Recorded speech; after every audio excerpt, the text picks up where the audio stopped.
This week we saw an unusual happening. There in bold newspaper headlines and on our television news, a very public squabble within the Kennedy family, a family known for its close-knit, its almost clannish ways. In this case, it was John F. Kennedy, Jr. chiding two of his cousins for what he called bad behavior in their marital situations. But bad behavior among the Kennedys has made headlines before. JFK Jr.'s father, President Kennedy, was rumored to have had affairs throughout his marriage to Jacqueline Kennedy, and now one of those women has come forward for the first time with an astonishing account of her intimate relationship with John F. Kennedy. You've never heard her story before. And as Lynn Shure reports, it's a love story with a bittersweet twist. So this is the famous castle? Yeah, it is a famous castle. The whole setting is just so picturesque. Very romantic. That's why I brought him here.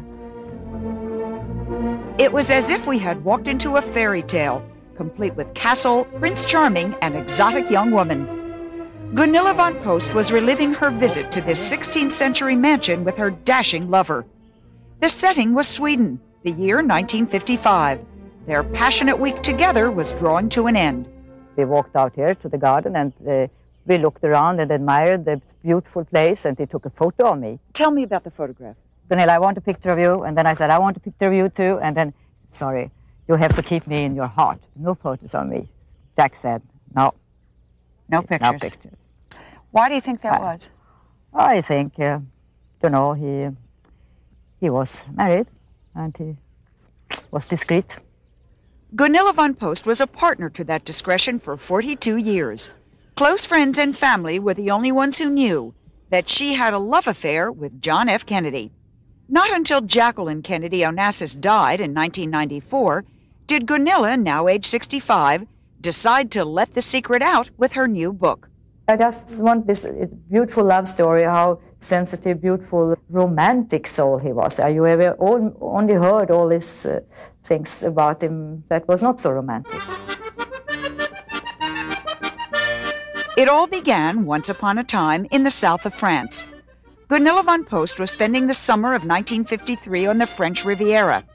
Having grown up in an aristocratic Stockholm family, she was 21 when she and a girlfriend hitched a ride with a polite gentleman. He shortly spotted a friend. He stopped his car, and it was a very nice young man standing there with blue, piercing eyes, really fantastic. A white horse in shining armor could not have made him more attractive. His name was Jack, and he was a 36-year-old bachelor. At dinner that evening, she learned his last name. First I said, Kennedy. I said, I beg your pardon, I didn't hear your name. We had never heard about Kennedy's name. And then he said, Gunilla, it's a funny name. I can call you Gorilla. And that was, but he did that sometimes. Gunilla was unaware that her dinner partner was a U.S. Senator from Massachusetts with a rapidly rising career. She knew nothing of his powerful father, his rich and famous family, but then it was neither his money nor his fame that attracted her. Yeah, he looked very young. It was a little bit thin, and his smile was absolutely, contagious. It was really electrical between us. And then we went over to, it's called Jimmy's Bar, and danced. And then I understood he had some backache because he held on to me, but we danced around till 2. You talk about holding hands? Oh, yes, and not only that, we really kissed each other like crazy. Surely you had kissed other men before. Oh, I had. I can't lie, but I was not so easy to kiss. I can only say that it was love, and that's all. I can only say he was tender, he was sweet, he was beautiful, he was fantastic charisma. Like anyone who's been in love, Gunilla says she remembers the song he kept singing. I love Paris in the springtime. He said to me, I fell in love with you tonight, Gunilla.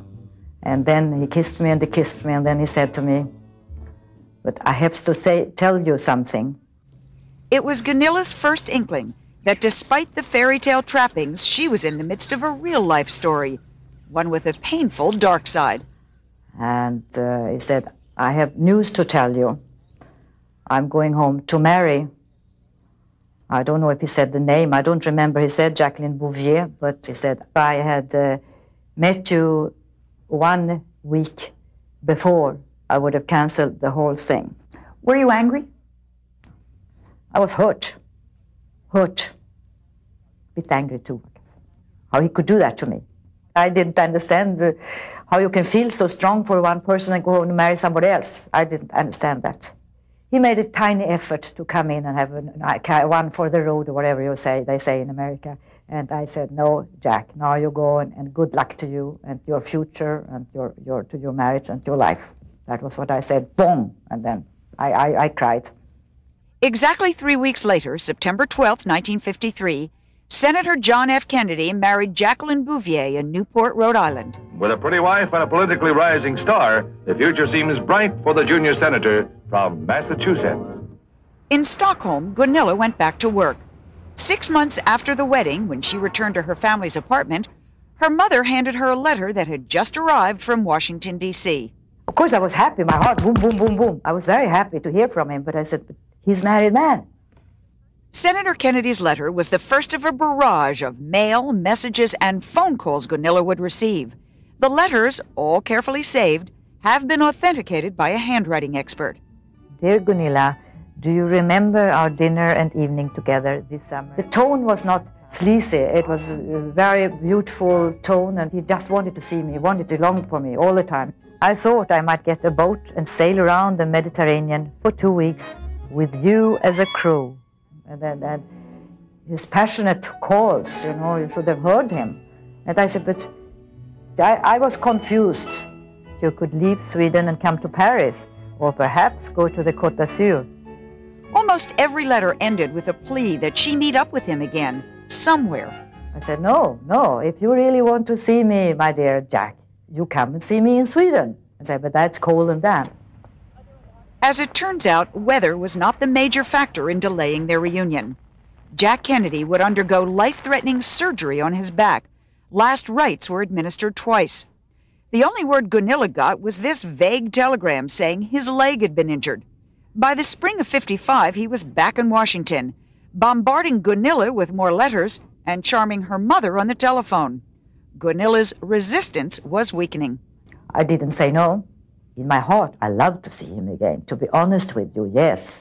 Very, very bad maybe with the married man, but I did want to see him, yes. What was your mother saying? Yeah, she always reminded me that he was married. I think he actually enjoyed adultery. I think it gave him a tremendous kick. Biographer Nigel Hamilton has tracked many details of Kennedy's love life. He got more excitement and buzz out of that than he did from politics itself. Congress will not finish until the 5th of August, so I sail on the United States until we meet Jack. But would the two meet again, and would the rising politician risk his marriage and career? When we return, the stunning conclusion to the real-life drama of the young blonde beauty and John F. Kennedy.